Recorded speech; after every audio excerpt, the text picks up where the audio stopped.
विधायक पद से रणजीत सिंह ने इस्तीफा दे दिया। स्पीकर ज्ञानचंद गुप्ता ने उनका इस्तीफा स्वीकार कर लिया। रणजीत सिंह ने कहा कि मैंने किसी के दबाव में इस्तीफा नहीं दिया है।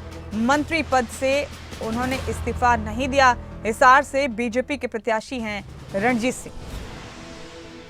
हिसार लोकसभा से बीजेपी के प्रत्याशी हैं रणजीत सिंह।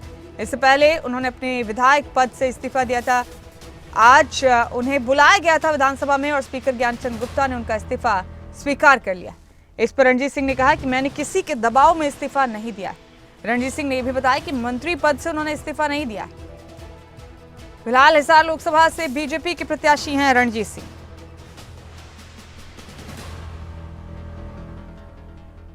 अहम अपडेट आपको दे रहे हैं हरियाणा के हवाले से।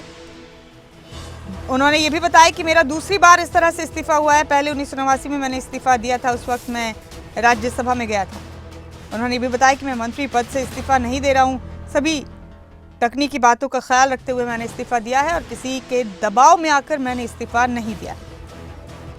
उन्होंने ये भी कहा कि लोकसभा चुनाव के नतीजे तय करेंगे कि आगे क्या फैसला करना है।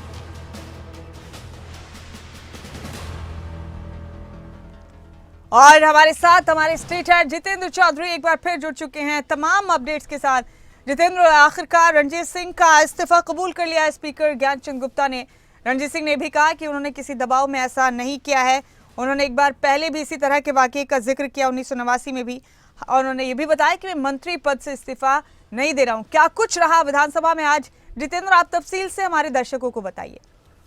देखिए बिल्कुल मुमताज, 24 मार्च को जो चौधरी रणजीत सिंह की तरफ से अपना इस्तीफा है वो हरियाणा विधानसभा को मैसेंजर के माध्यम से भेजा गया था स्पीकर के नाम, और उस मैसेंजर के माध्यम से मिले इस्तीफे पर स्पीकर ज्ञानचंद गुप्ता की तरफ से ये बताया गया कि टेक्निकली जो सत्यापन है वो उनके इस्तीफे को लेकर के, उनके सिग्नेचर को लेकर के किया जाता है। विधायक को फिजिकली विधानसभा बुलाया जाता है और ये भी जानकारी ली जाती है कि किसी दबाव या किसी लालच में आकर के कोई इस्तीफा ना हुआ हो, इसलिए ये प्रक्रिया अपनानी जरूरी होती है।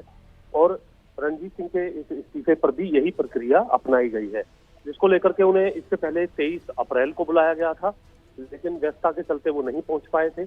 आज यानी 30 अप्रैल को उन्हें दोबारा बुलाया गया था, जिस पर करीब 3 बजे रणजीत चौटाला जो है वो हरियाणा विधानसभा पहुंच गए थे, जिसके बाद करीब आधे घंटे तक इसको लेकर के सत्यापन किया गया। उनके इस्तीफे को लेकर के उनसे जानकारी ली गई और उनके इस्तीफे को तुरंत प्रभाव से यानी 24 मार्च को जो इस्तीफा उनकी तरफ से दिया गया था उसी दिन से कबूल कर लिया गया है। यानी 24 मार्च से ही जो उनकी विधानसभा सीट थी उसे खाली समझा जाएगा इस इस्तीफे की मंजूरी के बाद। यानी वो इस्तीफा पूरे तरीके से ठीक पाया गया है और उसे मंजूर कर लिया गया है। साथ ही रणजीत सिंह ने यह भी स्पष्ट किया है कि मंत्री पद से उनका इस्तीफा उनकी तरफ से नहीं दिया गया है, केवल विधायक पद से इस्तीफा दिया गया है। जरा इसमें टेक्निकलिटी ये है कि 6 महीने तक जिस प्रकार से हरियाणा के मौजूदा मुख्यमंत्री भी बिना विधायक रहे जो है 6 महीने तक मुख्यमंत्री रह सकते हैं और 6 महीने के अंदर उन्हें विधायक जो है हरियाणा विधानसभा का होना पड़ेगा, उसी प्रकार से मंत्री पद भी इस प्रकार से जो है 6 महीने तक रह सकता है।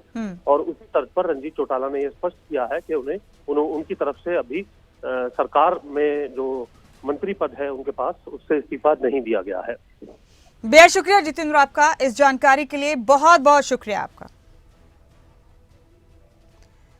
तो ये तस्वीरें भी आप देखिए, विधानसभा पहुंचे थे आज रणजीत सिंह और उनके इस्तीफे को 24 मार्च से ही कबूल माना जाएगा। हमारे स्टेट हेड जितेंद्र चौधरी ने तमाम तफसील बताई। 24 मार्च को अपने सदस्यता से इस्तीफा दिया था रणजीत सिंह ने। क्योंकि स्पीकर साहब से पूछ रहे थे, इनका सब्जेक्ट था। मेरा ये दूसरी बार इस्तीफा हुआ है। एक बार 1989 में हुआ जब चौधरी साहब चीफ मिनिस्टर, तब मेरे घर में ओम प्रकाश जी बन गए थे और मैं राज्यसभा में चला गया था। चट्टा साहब तब हमारे स्पीकर हुआ करते थे। उन्होंने भी जैसे आपने कराया, एक प्रक्रिया है, स्पीकर बुला के पूछता है कि किसी अंडर प्रेशर तो नहीं है, किसी और ने तो आपका सिग्नेचर में आप वेरीफाई करते हैं कि आपका ये एक स्पीकर वेरिफिकेशन इज मस्ट, वो खाली वेरिफिकेशन होती है। बाकी वो अगर पार्टी में रहता तो फिर तो मुझे रिजाइन करने की जरूरत नहीं थी। कई बार देखते हैं कि MP MLA दोनों बन जाते हैं, फिर एक पद से रिजाइन कर देता है।